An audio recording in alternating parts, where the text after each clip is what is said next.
Adrian Yanez versus Victor Rodriguez. We got minus 320 on the Dana White Contender Series winner, Yanez, and plus 260 on the newcomer, Victor Rodriguez. So let's start off with Adrian Yanez, who's coming over for the Contender Series. Had a couple big wins over in LFA. Most notably, his biggest loss to date is to a fighter that's also fighting on this UFC card, Miles Johns. They went 5 rounds, and Miles Johns eked out a split decision victory in that fight. And it showed us a lot about both fighters. You know what I mean? Yanez showed decent takedowns for the first 3 or so, or takedown defense for the first 3 or so rounds. Miles Johns really had to work really, really hard to get those down. Most of it was with him clinching him up against the cage and trying to get Yanez down. And then in the later rounds, it started to come a little bit easier. And then obviously Yanez had some success on the feet as well too. But I think that whatever Miles Johns was throwing at Yanez in terms of takedowns and the grappling, Victor Rodriguez won't even be able to achieve at least half of that. I don't think that Victor Rodriguez knows kind of what he's in store for here, because the level of competition is just going to be so vastly different from what he's been dealing with in Alaska to what he's going to be dealing with in the UFC, specifically even in his UFC debut against Adrian Yanez. Yanez, most recently, obviously coming off that Contender Series victory where he knocked out Brady Wong in 39 seconds with a beautiful 1-2 down the middle, kind of stumbles Brady Wong, and then he follows up with some more shots. Gets a stoppage on the feet, but a stoppage nonetheless that, was very, very justified.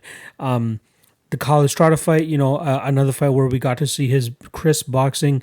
The leg kicks of Kalistrata gave him a little bit of issues, but it really came down to the hands and the discipline and the footwork of Adrian Yanez to be able to secure that victory. But the kid is polished. He has beautiful hands, just as we saw in the Contender Series. But his footwork is great. His distance management is great. He uses the range so well with his strikes. He knows pretty much where he's at all times and is able to close the distance where he needs to and land the strikes and then get back out. His kicks are really good too. But I think the true power and the true strength of his MMA game revolves around his hands. And he's going to have the absolute advantage here against Victor Rodriguez, who looks to get most fights to the ground and try to outmuscle his opponents and try to get some ground and pound off. But when it comes to the feet, low output, slow too, relatively slow, especially to Yanez. You're going to see Yanez absolutely piece him up on the feet. He should be able to move well enough as well to get out of the way of any type of takedown attempts that Victor Rodriguez is going to be able to get. The main takedowns that we saw Johns complete against Yanez was in the open cage. He struggled up against the cage. That's where Victor Rodriguez has been able to get some of his takedowns in the fights that we've seen of him in, along the cage.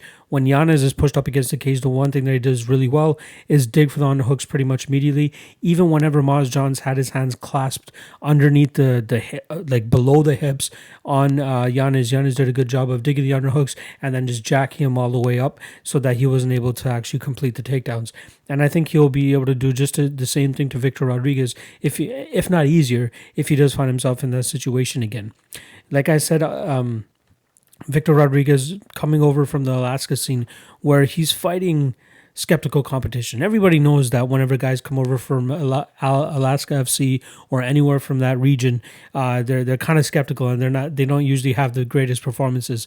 I think the best person to come out of Alaska is probably Jared Cannonier, but even him, he moved all of his stuff down to Arizona, so it's not like, he's still training up there. Victor Rodriguez, on the other hand, is still training up there. Probably has a lack of, solid training partners and good looks too. His biggest win was against a guy named Jared Mazurek, who seemed like he was completely out of it come like the beginning of that second round in terms of gas. The guy was really gassed. He was slow, just as Victor Rodriguez was slow too. That's the issue here. Is Victor Rodriguez's cardio going to be able to hold up against Adrian Yanez, who's, looks like he can go 5 rounds pretty much at all times. So that's something that Victor's going to have to worry about here. Mazurek seemed a little bit more of a jiu-jitsu guy trying to get the fight to the ground, but then Victor Rodriguez did a good job of keeping the fight on the feet and landed good enough shots, but again, they were like low output, heavy shots. I'll give him that. He seemed to have a little bit of power, but I don't think it's going to be anything that will stun or really mess with Yanez too much, as I believe that Yanez is just much, much better on the feet. Again, distance management, just look at the Brady Wong finish alone. Like, that's really all you need to see to understand the level of striking from this guy. To be able to slip a hook and throw your hook at the same time and then follow up with another power shot is just it was just a thing of beauty, especially when you slow it down and watch it that way. It was beautiful. I could see him doing the absolute same thing here. I think he's going to be able to telegraph all the shots that's coming his way from Victor Rodriguez, and then notch some proper counters and then follow up with the finish too. So I truly think that we'll see Adrian Yanez go out there and get a finish as well too. So it makes sense as to why Yanez minus 145 inside the distance. Makes absolute sense. I truly see that we're going to see a complete wipeout here with Adrian Yanez going out there and just torching Victor Rodriguez on the feet. Unfortunately for Victor Rodriguez, he's probably going to have to move. I think he's going to have to move to a better camp. Obviously, during this whole Corona thing, it's a little bit more skeptical and sketchy as to why guys might not be able to do that.